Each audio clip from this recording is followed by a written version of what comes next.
Assalamualaikum warahmatullahi wabarakatuh. Al-A'raf ayat 184 sampai nanti 86.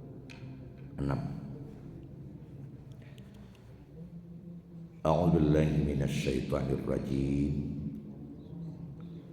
Bismillahirrahmanirrahim. Awalam yatafakkaru,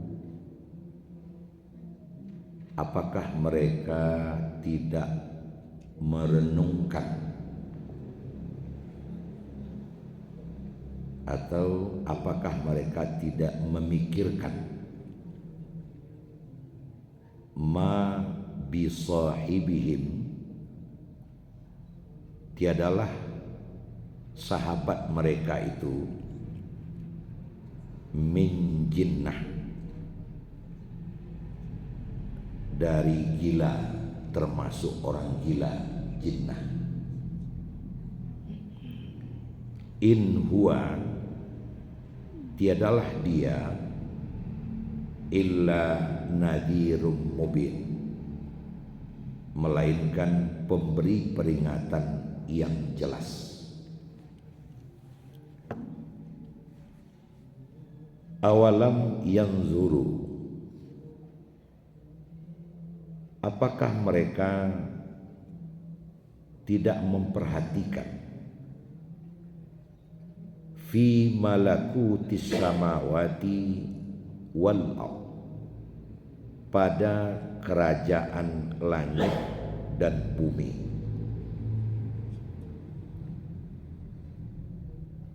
Wa ma khalaqallahu min syai'in, dan apa yang telah dijadikan oleh Allah dari segalanya. Wa an asa ayyakuna, dan bahwa boleh jadi bahwa adalah dia qad iqtaraba ajaluhum, sungguh telah dekat ajal mereka. Fabi ayyi haditsin, maka informasi yang mana lagi, berita yang mana lagi, ba'dahu, sesudah itu, yu'minun, yang akan mereka percayai. Mayyudlilillahu, siapa yang disesatkan oleh Allah, fala hadiyalah, maka tidak ada petunjuk baginya. Wa yadharuhum fi tughyanihim, maka biarkan sajalah mereka pada kesesatan mereka itu, ya'mahun, terombang-ambing. Bismillahirrahmanirrahim. Awalam yatafakkaru, apakah mereka tidak memikirkan ma bisahibihim, tiadalah sahabat mereka min jinnah, menganut penyakit gila. In huwa, tiadalah dia illa nadhirum mubin, melainkan pemberi peringatan yang jelas. Awalam yanzuru, apakah mereka tidak memperhatikan fi malakutis samawati wal ardh, pada kerajaan langit dan bumi. Wa ma khalaqallahu min syai', dan apa yang telah diciptakan oleh Allah dari segalanya. Wa an asa ayyakuna, dan bahwa boleh jadi adalah dia qad iqtaraba ajaluhum, sungguh telah dekat ajal mereka. Fabi ayyi hadisin, maka berita yang mana lagi, ba'dahu yu'minun, setelah itu yang mereka percayai. May yudlilillah, siapa yang disesatkan oleh Allah, fala hadiyalah, maka tidak ada petunjuk baginya. Wa yadharuhum fi tughyanihim, dan biarkanlah mereka pada kesesatan mereka, ya'mahun, terombang-ambing. Bapak Ibu jemaah yang saya hormati, sudah menjadi kultur atau kebiasaan dalam kehidupan sehari-hari, tidak saja pada zaman-zaman yang silam, tapi sampai hari ini. Apabila ada seseorang yang berkelakuan luar dari biasa, atau yang disebut dengan kelakuan aneh, itu langsung masyarakat memberikan stempel dia gila. Apakah lontaran itu sesungguhnya atau hanya setataran kelakar? Giloang mah, kan ada kata-kata yang seperti itu. Sebagai landasan ungkapan itu lain tidak adalah perilaku. Karena kalau secara fisik orang gila itu kan tidak ada beda dengan kita. Dia masih punya tubuh lengkap, tangannya masih tetap dua, matanya juga dua, punya kaki, punya segala macam. Jadi kalau dari segi fisik atau penampakan tubuh, orang gila itu tak ada beda, tidak ada kurangnya. Bahkan kadang-kala tubuh orang gila itu lebih kekar dari kita. Dia tampilannya lebih sehat. Seperti yang kita saksikan itu, ada yang bolak-balik Bukit Tinggi Padang Panjang jalan kaki saja itu. Saya pernah ketemu di Bukit Surungan, itu orangnya. Ketemu juga di Padang Luar, itu juga orangnya. Pernah saya pulang kampung bertemu di Biaro, itu juga orangnya. Dan ada keyakinan pasti dia itu tidak naik mobil, tapi jalan-jalan saja. Nah, itu makanya secara fisik biasa-biasa saja, bahkan bisa lebih sehat. Nah, seperti itu. Lalu apa yang berbeda? Nah, ini dia. Yang berbeda itu perilaku. Nah, kapan orang itu diberi stempel gila kalau dia punya perilaku? Kalau perilakunya itu aneh. Nah, perilakunya itu aneh. Aneh itu juga disebut dengan luar biasa. Luar dari kebiasaan, kan begitu. Umpamanya bercakap-cakap atau ngomong. Kalau yang biasa, kalau ngomong itu kan ada lawan bicara, itu biasa. Sekarang dia sendirian tapi ngomong juga, itu artinya sudah luar dari biasa. Atau biasanya kalau jadi imam itu di masjid, ini di simpang jalan dia jadi imam. Jadi kelakuannya itu di luar dari biasa. Nah, kalau seorang perempuan ya di dalam kultur Islam berpakaian muslimah, tutup kepala, tidak ada aurat yang terbuka kecuali muka dan telapak tangan. Sekarang dia celana pendek, kan luar dari biasa itu. Nah, maka dia disebut dengan gila. Nah, tidak saja sejauh yang baru saja kita sampaikan, tapi menyangkut hal-hal yang agak ekstrim. Apabila dia melakukan sesuatu luar dari biasa, maka dia disebut gila. Nah, dalam ayat yang kita curahkan atau kita uraikan pada subuh ini, memang sangat menyedihkan ya, bahwa Nabi Muhammad SAW itu pernah dilabel gila oleh orang-orang kafir Quraisy. Nah, lalu Allah menyentil dengan ayat ini, awalam yatafakkaru ma bisaibihim min jinnah. Apakah mereka tidak pernah berpikir bahwa sahabat mereka itu bukan gila, min jinnah, Pertama kata-kata ya tafakkaru dulu. Tafakkaru itu berpikir bahasa kitanya, tapi berpikir yang diimbuhi dengan merenung. Nah, berpikir yang diimbuhi dengan merenung ini menggambarkan bahwa tidak cepat-cepat mengambil kesimpulan, tapi berpikir. Dia lewat di depan rumah kita, jalannya cepat. Ayo nyu mambiak barang demah, takut nampak. Itu artinya berpikir cepat saja itu. Nah kalau merenung kita akan menimbang, bah kau capeknya lalu di bungkul rumah awak, kira sasak buang air. Nah, itu namanya hasil pikiran melalui renungan. Atau mungkin dia dapat berita anaknya didabrak ojek, kan bisa saja. Awak langsung senang tadi. Jadi tafakkaru itu berpikir. Makanya ada hadis tafakkaru fil khalqi wala tafakkaru fil khaliq. Jangan berpikirlah kamu terhadap apa yang dijadikan oleh Allah, dan jangan kamu berpikir tentang zat Allah, sebab itu tidak akan bisa kamu pikirkan. Nah, artinya berpikir merenung. Makanya kadang belajar itu juga disebut dengan berpikir, karena perlu waktu. Nah, sekarang yang disuruh oleh Allah berpikir atau merenung tentang siapa? Tentang Muhammad. Jangan terlalu cepat untuk mengambil label sehingga Muhammad itu dibilang gila. Renungkan dulu, ditungkui, ditelantangkan, dikambang lawe-lawe, dipilih atas cie-cie. Nah kan begitu kalau dalam bahasa kita. Itu bahasa Angku tuh. Nah, direnungkan gitu.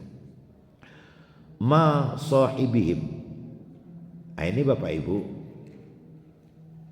tidaklah sahabat mereka. Ini memang manis kata-kata Al-Quran ini, Bupat Buwin, Buta, Bulen, Sedu Bulen dan seluruhnya lah. Apa kata-kata manis? Muhammad itu di sini disebutkan sahib mereka. Kalau diterjemahkan ke dalam bahasa kita, sahib itu adalah sahabat, sudah bahasa kita. Sahabat. Terjemahan lainnya teman. Ada beberapa padanan untuk sahib ini. Khalil, teman juga artinya. Shadiq, teman juga artinya. Tetapi beda dengan sahib. Makna asli dari sahib itu adalah orang yang menyertai. Makanya dalam kita berselawat wa ala alihi wa sahbihi atau wa ashabihi jamanya. Kita berselawat kepada Nabi dan sahabat Nabi, orang yang selalu menyertai Nabi. Jadi sahib itu adalah orang yang dekat dengan kita. Nah seolah-olah ayat ini menegur orang-orang kafir yang bilang Muhammad itu gila. Itu Muhammad kan teman dekat kalian, adik olehmu, kakak olehmu, kemenakan olehmu, dunsana kamu. Nah itu sahib maknanya, orang yang dekat dengan kita. Ya mungkin kita sama-sama jamaah ini sahib ini yang selalu dekat. Tidak saja dekat di fisik tapi juga dekat di hati. Nah dalam menguraikan sahib ini, kalau seandainya ada tamu yang datang ke rumah kita, lataan air minumnya, ditaruh kue diambilnya, kan senang kita kan. Nah itu menandakan sudah sahib kita. Tapi kalau seandainya letaknya air minumnya, letakkan kue makannya, mengerutuk kalang wak, tulun sahib ini oleh terus. Nah, jadi kalau yang sahib itu menandakan bahwa sudah dekat. Umpamanya saya datang ke rumah Bupat, sanang saya di pojang mencelik mau biarin kopi betul. Itu menandakan hati kita sudah dekat, sudah sahib itu. Makin dimakan makin senang. Tidak rela kita minumnya itu dia yang bayar sendiri, biar kita yang bayar. Makin kita yang bayar, makin senang kita. Itu sahib namanya. Nah seperti itu. Tapi kalau tabualnya makan di rumah awak, nah, itu loh sahib boleh. Nah jadi wa ala alihi wa sahbihi, kita bersalawat kepada Nabi dan kepada sahib-sahibnya, orang-orang dekat dengan Rasulullah. Anggaplah rumah sendiri. Dia biaknya ia kada puas sedang tamasana hati awak. Disanduknya nasi sedang tamasana hati awak. Kiranya tibuak sedang masak dia puas, satunya hilang lah doa. Sana hati awak. Dan dia juga senang. itu namanya sudah sahih. Nah sekarang disampaikan oleh Allah kepada orang-orang kafir Quraisy, masakan serikat itu kepadamu, kamu bilang dia menjinnah, gila. Nah jadi kata-kata kuncinya adalah yatafakkaru. Nah kemudian apa yang menjadi dasar bagi mereka Muhammad itu di label gila? Nah itu kata-kata yang saya sebutkan sejak dari awal tadi. Karena menurut ukuran mereka di waktu itu, Muhammad sudah membuat yang aneh, luar dari biasa yang mereka lakukan. Nah ternyata Bapak Ibu, luar biasa atau aneh itu bisa dibagi kepada dua. Aneh positifnya, aneh negatifnya. Nah bagaimana aneh positif di sini? Mereka bilang aneh, maka dia label gila. Padahal aneh di sini, aneh yang benar. Dalam beberapa tafsir dibaca, alasan pertama mereka bilang Muhammad itu gila karena Muhammad itu ngajak orang menyembah Allah, padahal kebiasaan mereka menyembah patung, kebiasaan mereka menyembah berhala. Setiap rumah ada berhala, di setiap tempat ada berhala. Itu yang mereka terima secara turun temurun, dari mama turun ke kemenakan, dari rangga turun ke anak. Nah sekarang datang seorang bernama Muhammad SAW mengajak mereka menyembah Allah. Aneh bagi mereka. Aneh bagi mereka. Karena apa yang diajak oleh Muhammad itu di luar kebiasaannya. Sehingga perbuatan Nabi itu luar kebiasaan. Maka Muhammad itu disebut dengan gila. Padahal in huwa illa nadhirum mubin. Tiadalah Muhammad itu kecuali pemberi peringatan yang nyata. Jadi dari satu sisi ia tafakkaru saja yang ada dapat mereka. Ia tafakkaru saja yang tidak ada. Berfikir merenung saja yang tidak ada. Karena juga ada begini. Lawan kawan ketek gadang tuo mudo. Ketek gadang tuo mudo. Itu sudah kedorong menggelar Muhammad itu dengan Al-Amin. Nah, itu sudah menjadi pengetahuan kita itu. Al-Amin artinya orang yang jujur, orang yang lurus. Sesama besar sudah menggelar Muhammad Al-Amin. Orang yang tua-tua sudah menggelar Muhammad Al-Amin. Terpuji Muhammad itu akhlaknya. Terpuji. Di kalangan teman-teman terpuji. Pernah satu kali Muhammad itu mengembalakan kambing bertiga dengan teman. Kebetulan Allah menguji. Ada orang kayak menyerah-nyerahan pisang. Bacirabui lah nama dua kawannya. Bacirabui. Muhammad diam saja. Akhirnya oleh karena bacirabui, banyak lantar pijak pisang. Pijak lantar rame. Akhirnya mereka masing-masing dapat dua lagi. Muhammad diam saja. Dia nggak dapat apa-apa. Akhirnya teman yang berdua berpikir, Muhammad kenapa kau nggak ikut berebut? Biarlah nggak apa-apa. Saya kalau teman saya dapat, itu berarti sudah saya yang dapat. Akhirnya yang berdua ini sedih dia. Akhirnya si A dengan si B, teman yang berdua ini masing-masing ngasih Muhammad satu. Siapa banyak dapat jadi? Muhammad banyak dapat jadi. Karena kesabarannya tadi. Dan rela yang berdua itu. Kok saya yang jadinya dua? Tidak apa-apa. Itu hadiah kami karena kamu sabar. Itu di kalangan sesama besar. Di kalangan orang-orang tua juga demikian. Nah sejak dari dia kecil sampai dia dewasa, sampai dia umur 40 tahun, diangkat jadi Rasul, terus mendapat label Al-Amin. Nah sekarang dia bilang, mari kita menyembah Allah. Hendaknya apa yang menjadi latar belakang kehidupannya selama ini sebagai dasar. Rasanya tidak mungkin Muhammad ini buat macam-macam. Karena dia Al-Amin selama ini. Pasti yang disampaikan ini ada benarnya. Nah kita selidiki dulu. Kita renungkan dulu. Tidak mungkin itu langsung dia buat gila. Tidak. Karena selama ini dia orang baik. Itu ya tafakkaru tadi. Dan itu pula yang tidak ada di kalangan mereka. Pokoknya dia gila aja, itu aja lah. Dia gila. Gitu saja. Karena Muhammad itu nadhirum mubin. Karena Bapak Ibu yang saya hormati, kita sering begini. Dalam memberikan label sesama teman di dalam sosialitas kehidupan. Taruh saja telapak tangan saya ini kertas ya. Kemudian saya ambil pena, saya buat titik di sini. Saya lihatkan ke ibu, apa yang ibu lihat? Titik. Warnanya apa? Hitam. Ya, ini kebetulan ini ada nih. Nah, Umpamanya saya buat di telapak tangan saya. Nah seperti ini. Apa yang ibu lihat? Warnanya apa? Hitam. Kita fokus lihat hitam yang sedikit itu. Padahal yang putihnya lebih besar. Selembar kertas ada hitam sedikit. Kita fokus hitam. Pokoknya hitam.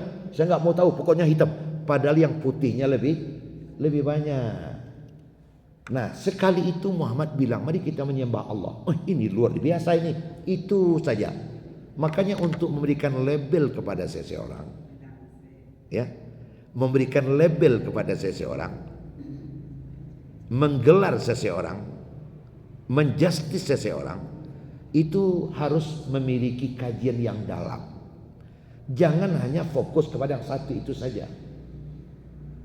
Makanya ada timbangan. Yang banyak sama orang ini buruknya atau jeleknya. Nah kadang kita terobsesi memberikan penilaian karena kejadian satu saat. Padahal sebelumnya jasanya sudah makan main. Jasanya sudah begitu banyak. Kuburannya sudah begitu banyak. Nah orang Quraisy tidak mau peduli. Muhammad gila. Kemarin dia nyuruh nyembah Allah. Akan seperti itu. Makanya Allah awalam yatafakkaru. Apakah mereka tidak merenung? Padahal Muhammad itu bukan menyampaikan yang berbeda. Ini betul-betul serius ibu. Sehingga ada satu kejadian. Ada seorang lelaki dari suku As-Sunu'a datang naik haji. Naik haji kan sudah ada waktu itu. Ya, patung jalan terus, haji jalan terus. Sedang dia berada di sekitar Ka'bah. Itu di depan itu ada Abu Jahil, Abu Lahab dan abu-abu yang lain. Mungkin juga masuk Abu Rokok dan Abu Gosok. Banyak abunya. Sedang ngomong dan bercerita tentang Muhammad. Abu Jahil ini terdengarlah oleh laki-laki dari Sunu'ai bahwa Muhammad itu kemarin sudah buat yang aneh-aneh. Saya sebagai pamannya, kata Abu Jahil, saya yakin itu anak sudah gila. Iya, saya juga demikian. Iya, banyak yang bilang. Nah, laki-laki dari Yaman, dari suku As-Sunu'a ini, dia adalah seorang tabib yang memang pintar dalam mengobati orang gila dan kerasukan. Dan dia mendengar selama ini Muhammad itu adalah orang baik. Nah, kalau dia gila seperti itu, muncullah dalam hatinya niat untuk mengobati. Mulai besok dia cari itu Muhammad. Akan sampai viral itu bahwa Muhammad itu sudah gila. Dia cari, akhirnya dia ketemu Muhammad. Dia lihat, wahai Muhammad, kalau kau memang sakit, saya bersedia mengobatimu. Langsung dia bilang begitu, saya bersedia mengobatimu. Dan atas izin Tuhan, insya Allah sembuh. Apa kata Nabi? Wahai saudaraku yang baik hati, katanya. Penguasa alam yang seluas ini adalah Tuhan Allah. Dialah yang mengutak dan mengatik. Dia yang menyelamatkan. Dia yang menurunkan rahmat. Siapa yang disesatkan oleh Allah, dia akan sesat. Dan siapa yang diberikan petunjuk oleh Allah, dia akan mendapat petunjuk, mendapat hidayah. Dan yang menyatakan Allah adalah Tuhannya dan saya Muhammad adalah Rasulnya akan masuk surga. Tak pelanjaklah laki-laki kok. Kalau ini tuturan kalimat yang keluar, ini bukan dari mulut orang gila ini. Ini bukan dari mulut orang gila kalau tataran kalimat yang seperti itu. Lalu dia tanya, dia siapa kau sebenarnya? Nah, Nabi bercerita lebih panjang. Dan dia tanyakan yang lain-lain. Akhirnya laki-laki ini justru mengucapkan dua kalimat syahadat. Asyhadu an la ilaha illallah wa asyhadu anna Muhammad Rasulullah. Nah seperti itu. Nah akhirnya ini menjadi viral pula bahwa seorang tabib kelas atas yang mengobati selama ini orang-orang gila, dan Muhammad itu dia berencana untuk mengobati, justru dia menjadi pengikut Muhammad. Nah peristiwa kecil ini menjadi besar dan ini kembali yang menyelamatkan Nabi, bahwa Nabi itu sebenarnya bukan gila. Nah dalam ayat berikut Muhammad dibilang gila karena ngajak menyembah Allah. Awalam yanzuru, Apakah orang-orang kafir Quraisy itu tidak pernah memperhatikan? Nah, ini kalau tadi ya tafakkaru, merenungkan. Kalau yang zuru, memperhatikan. Fi malakus samawati wal ard, pada kerajaan langit dan bumi. Wa ma khalaqallahu min syai', dan apa yang sudah dijadikan oleh Allah min syai', dari sesuatu, dari segalanya. Nah, ibu-ibu dan bapak yang saya hormati, kan Muhammad tadi ngajak nyembah Allah itu. Mengajak menyembah Allah Tuhan semesta Rabbul Alamin. Dan orang-orang Quraisy ini, saya juga sudah pernah bilang, label yang utama itu bagi mereka kan musyrik, bukan kafir. Itu kan pernah kita bicarakan itu. Fasda' bima tu'mat wa a'rid 'anil musyrikin. Nah, kan begitu kepada Nabi kita. Hai Muhammad, laksanakan apa yang aku perintahkan dan cepat palingkan dirimu dari orang musyrik. Jadi ternyata mereka menyembah patung, mereka juga menyembah Allah. Makanya mereka disebut musyrik, mempersekutukan Allah. Jadi Allah juga ada di dalam pikiran mereka, tetapi sudah disekutukan dengan patung. Nah, mereka mempersekutukan dengan patung itu berlandaskan kepada satu keyakinan. Keyakinan itu kita juga bisa meyakini Allah itu suci apa kotor? Pasti suci. Tuhur, suci, bersih. Allah itu tinggi apa rendah? Pasti tinggi. Allah itu mulia apa hina? Pasti mulia. Jadi sesuatu yang suci, sesuatu yang mulia, sesuatu yang agung, pastilah yang bisa mendekat ke dirinya orang yang suci pula, orang yang agung pula. Itu kan keyakinan itu. Makanya di dalam sunnah kita temukan Nabi menyuruh para sahabat mintakan doa kepada Ibnu Abbas. Turi Ibnu Abbas tu suruh minta doa kayaknya. Karena Ibnu Abbas itu sangat taat. Sangat taat, dekat kepada Allah. Kalau dia berdoa makbul. Kenapa? Karena dia sangat taat. Nah, sekarang kita berhajat untuk senantiasa on time setiap hari dekat dengan Allah. Karena kita perlu menyelesaikan segala persoalan, menghadapi segala permasalahan dalam kehidupan.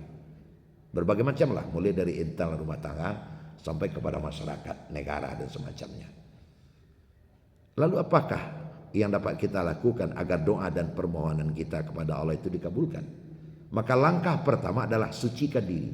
Nah, orang-orang Quraisy yakin dirinya tak suci, dirinya kotor, karena setiap hari membunuh, setiap hari merampok, setiap hari memakan makanan yang haram. Maka kalau dia langsung berdoa kepada Allah, mereka yakin doa kita tak akan dikabulkan karena kita kotor. Maka dia carilah sesuatu yang mereka anggap suci sebagai satu upaya untuk menyambungkan doanya kepada Allah. Siapa itu? Patung. Kenapa mereka meyakini patung itu suci? Karena patung itu tidak pernah berbuat dosa. Ya, mana bisa dia berbuat dosa? Patung ini tagak saja. Maka itu wahai patung yang suci yang tak pernah berdosa, tolong sampai doamu ke Allah. Akhirnya mereka persekutukan Allah dengan patung. Akan begitu kali-kalinya. Tapi dari tradisi yang berjalan, bukannya sekadar minta tolong kepada patung untuk menyampaikan doanya kepada Allah, tapi berperilaku seperti patung pula. Sehingga terjadilah di sekeliling Ka'bah itu ada namanya tawaf uryan. Uryan itu bahasa kitanya bertelanjang. Jadi tawaf tapi bertelanjang. Kalau kita ingin tawaf, masuk dulu ke satu tempat, bukan beli karcis tapi buka pakaian. Dalam telanjang itulah patung. Maka pada masa itu ada namanya tawaf uryan, sehingga kita akan menyaksikan orang yang tawaf tanpa pakaian dan orang yang tawaf berpakaian. Nah, yang berpakaian lengkap tawaf itu orang-orang yang betul mengikuti agama benar. Tapi ada yang berpakaian, ada yang bertelanjang. Nah, jika ditanya kepada mereka, kenapa kok dibuka pakaian sehabis-habisnya ketika tawaf? Karena saya harus meniru patung. Bakon tak Sarawak, patung tak Sarawak. Bakon tak baju, patung tak baju. Nah, Akhirnya sampai nyeleneh ke situ. Nah, jadi orang-orang itu poin yang kita ambil adalah mereka tetap mengerti dengan Allah bahwa pencipta langit dan bumi ini adalah Allah. Yang memberikan rahmat ini adalah Allah. Yang menyimpan kekayaan di dalam bumi itu Allah. Ada emasnya, ada besinya, ada nikelnya, kemudian berbagai macam minyaknya, itu adalah Allah. Mereka yakin itu. Nah, makanya di sini dikatakan Muhammad itu kan mengajak kalian menyembah Allah wahdah la ilaha illallah. Awalam yanzuru fi malakus samawati wal ard. Apakah kalian tidak pernah berpikir tentang kerajaan langit dan bumi, tentang alam ini secara keseluruhan, alam yang di dalam tanah demikian kekayaan. Kalau waktu itu 8 liter minyak tanah Nabi ada orang dia ambil dari tanah, dia manusia, masya Allah. 8 liter per talit nan dia bikin deh atau wializar.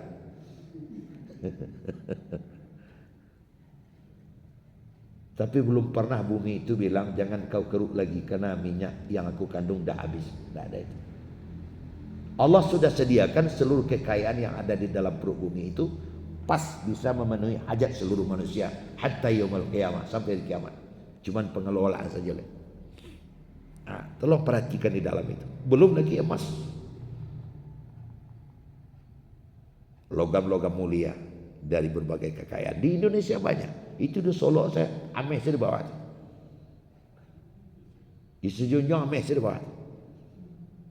Kabarnya di Senggalang juga sudah ada arah-arahnya ke situ. Negeri itu juga kaya kabarnya. Entah berapa. Nah, itu baru kita perut bumi. Yang sampai hari ini itu 4 pulau milik Sidapit. Makanya ribut kemarin kan karena setelah diselidiki di dalam 4 pulau itu juga mengandung kekayaan yang bukan main. Sehingga ya biasanya memang udah begitu. Kalau udah kaya kan banyak yang punya. Tapi kalau tidak ada gunung, tidak tahu dan aja. Kan seperti itu. Itu baru dalam perut bumi. Coba mencebur lagi masuk laut. Masya Allah. Pernah tidak kita pergi ke kedai nasi ikan habis? Pernah tidak? Tidak pernah. Ada pasar pagi namanya di tepi pantai Padang Tua. Tiap pagi entah bariku ikan. Coba pikirkan seluruh Sumatera, seluruh Indonesia, seluruh dunia. Tapi kan nggak pernah ada yang menyebarkan bibit ikan. Ambil nadanya tanpa batas. Kan kadang ikan ketek, masya Allah. Berapa kekayaannya itu? Itu di laut. Belum lagi masuk mutiaranya dan kekayaan-kekayaan yang lain. Jangankan laut lepas, laut Cina Selatan, laut-laut di Amerika, di Afrika. Singkarak siapa yang jadi? Ketek apa kemarin dia 79 tamat SD baru lah 7 bilik. Begini 2 bilik. Antara wara orang dan tamat jadi sejana dia bilik. Antara wara rumah berdiri dia. Nambah laki berbini dia bilik. Masya Allah. Tidak pernah habis itu bilik. Kemudian namanya akan bibit bilik tidak pernah ada. Itu malakutus samawati wal ard. Itulah kerajaan-kerajaan langit dan bumi. Yatafakkaru, apakah mereka? Yang zuru, apakah mereka enggak perhatikan? Itu baru laut dan tanah. Apalagi pergi ke ruang angkasa.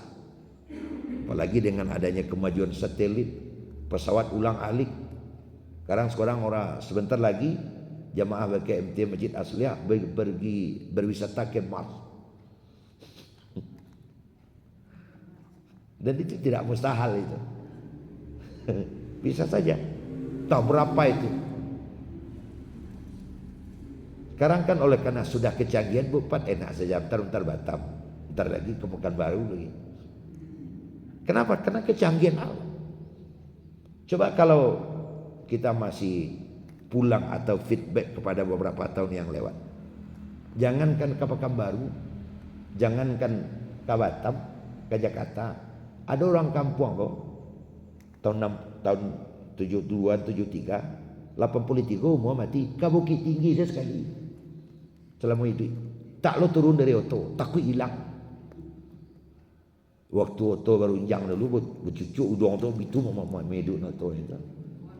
Ya. Nah, coba kita fikirkan berapa perkembangan yang terjadi. Dan banyak terjadi lagi keanehan-keanehan. Aneh terasa karena luar biasa. Masakan ayam baru keluar dari telur 16 hari udah bisa digoreng. Loh, capek saya. Sayur 16 hari sudah bisa disayur dari bijo sawi ketek itu. Karena kecanggihan. Nah, afalam yanzuru fi malakus samawati wal ardh. Apakah mereka tidak memikirkan apa yang ada di langit, apa yang ada di bumi, kerajaan langit dan bumi? Wa ma khalaqallahu min syai', dan apa yang dijadikan oleh Allah. Nah, kalau mereka mau berfikir, mau merenung, itu Muhammad bukan gila, tapi mengajak kepada yang benar, menyembah Allah, mengagungkan Allah. Nah, itu dia. Nah, cuma dia pikir praktis saja. Jadi Bapak Ibu yang berbahagia, ini hanya terjadi oleh karena berpikiran pendek. Biasanya berpikir itu pelitu hati. Makanya wallazi anzala sakinata fi qulubil mu'minin. Menghadapi segala sesuatu itu dengan tenang. Bicara tenang, berjalan tenang, mengunyah tenang, sholat tenang. Tak kesoposo saja. Mengunyah kesoposo tergigi tunjuk, berjalan kesoposo tata ruang berjari, mengecek kesoposo nyak sase, menggeti mas timu tu bacora. Makanya bertenang. Tenang itu padanannya yang zuru, memperhatikan dengan seksama yang terjadi di alam ini. Saya kan dalam beberapa rentan waktu belakangan ini banyak ke Batu Sangkar, karena banyak yang ngundang sekaitan dengan kemarau panjang. Sekarang alhamdulillah sudah turun hujan. Sedikit banyak usaha kita itu menenangkan masyarakat. Nah, apa yang menjadi bahan kuat oleh saya menenangkan masyarakat? Memang di negeri kita kemarau, tapi kalau Bapak Ibu pergi ke Jawa kebanjiran, saya bilang. Nah, ternyata tilkal ayam nudawiluha. Dunia ini berganti. Hujan di situ, panen di situ. Beko panen. Hujan di situ, panen di situ. Bergantian kita. Kita sulit membayangkan kalau hujan terus di negeri kita. Mungkin ada juga bilang, tah malerit hujan terus ya. Nah, dia bilang begitu. Jadi terjadi tilkal ayam nudawiluha. Hari-hari itu dalam kehidupan manusia dipergilirkan. Nah, bagaimana kita menyikapi secara arif makna sebuah bergilir. Baganti kan? Baganti-ganti. Nah, seperti itu. Jangan awak sekamena kepanjang kawan nak yo loh. Itu contoh. Seperti itu. Nah, kalau kita sudah memahami berganti-ganti, aman dunia ini. Dulu saya, sekarang lo. Kemudian ada lagi yang lain, aman saja. Karena bagaimanapun yang namanya proses perjalanan kehidupan itu sesuatu yang tidak bisa kita langkahi, tapi harus kita turuti dengan senjata-senjata yang sudah diberikan oleh Allah, agama gitu.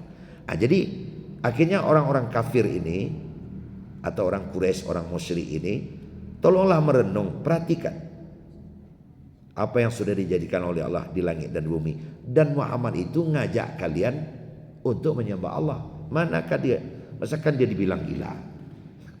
Nah, namun demikian kata Allah, wa an asa an yakuna qad iqtaraba ajaluhum. Tapi mereka tidak mau mengerti. Tidak mau diajak merenung. Nyenam perlunya menyembah berhala ase. Nah, maka Allah bilang kepada Nabi Muhammad, boleh jadi sudah dekat ajal mereka. Ajal di sini kebinasaan mereka. Jadi ada pelajaran di sini Ibu Bapak. Lasado bare wa tanah. Lasado tanago dikerahkan, pikiran dicurahkan. Tapi nampaknya aku tidak jauh rubah. Qad iqtaraba ajaluhum, mungkin kebinasaannya sudah dekat. Sudah takdir ya begitu. Mungkin karena tingkah dan perangai sudah terlalu buruk selama ini, maka sanas tadrijuhum, Allah memberikan kelonggaran kepada mereka, istidrak namanya. Sehingga rambah tak terambah, dirambih juga jadi, tetagah nak tetagah, dilapih juga jadi. Itu jadi. Tugas kita sudah selesai, job ataupun amanah yang diberikan kepada kita sudah kita lakukan, tapi memang qad taroba ajalu, mungkin detik-detik kebinasaannya sudah dekat, seperti yang terjadi pada zaman Nabi Musa dulu. Akan berbagai macam upaya Musa, tapi memang rengkangnya akhirnya dipuruannya di Allah ke dalam laut merah. Mungkin sudah begitu kata Nabi. Karena fabi ayyi haditsin, kejadian yang seperti apa lagi ba'dahu yu'minun, sebagai bukti yang bisa mereka percaya. Sudah begitu yang banyak dibuat oleh Muhammad. Ada yang ribut diselesaikan Muhammad, beres.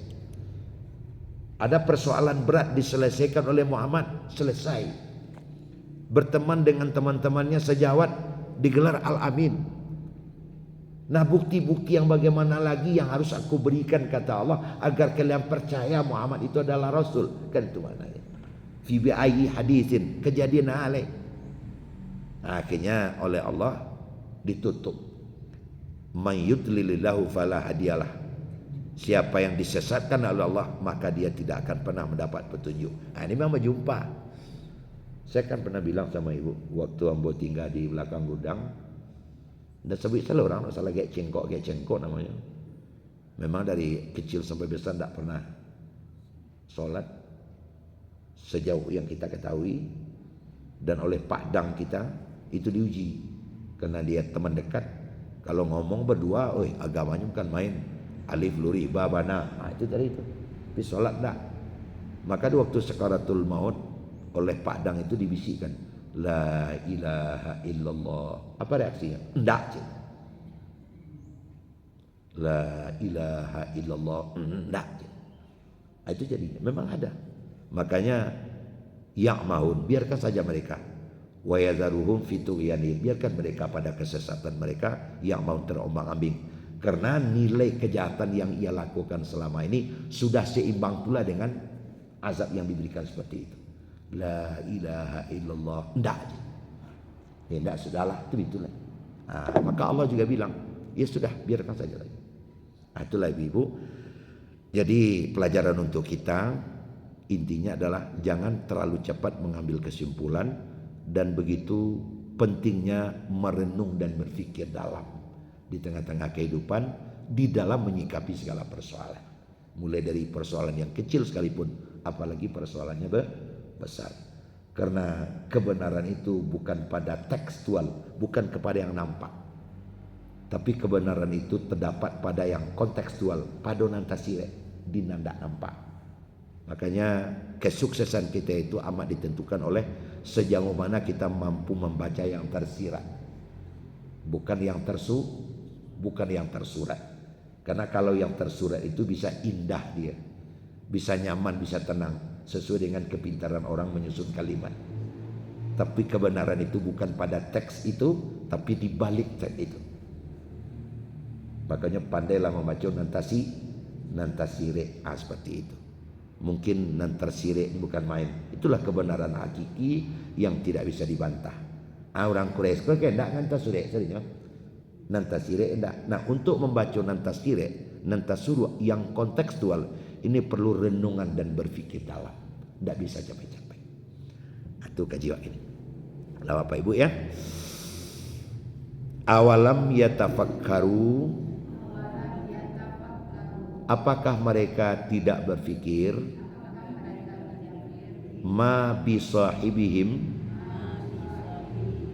tidaklah teman mereka itu, min jinnah, menganut penyakit gila.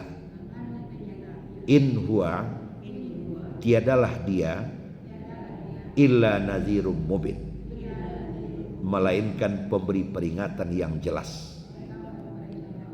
Awalam yanzuru, apakah mereka tidak memperhatikan, fi malakutis samawati wal ardh, pada kerajaan langit dan bumi. Wa ma khalaqallahu min syai',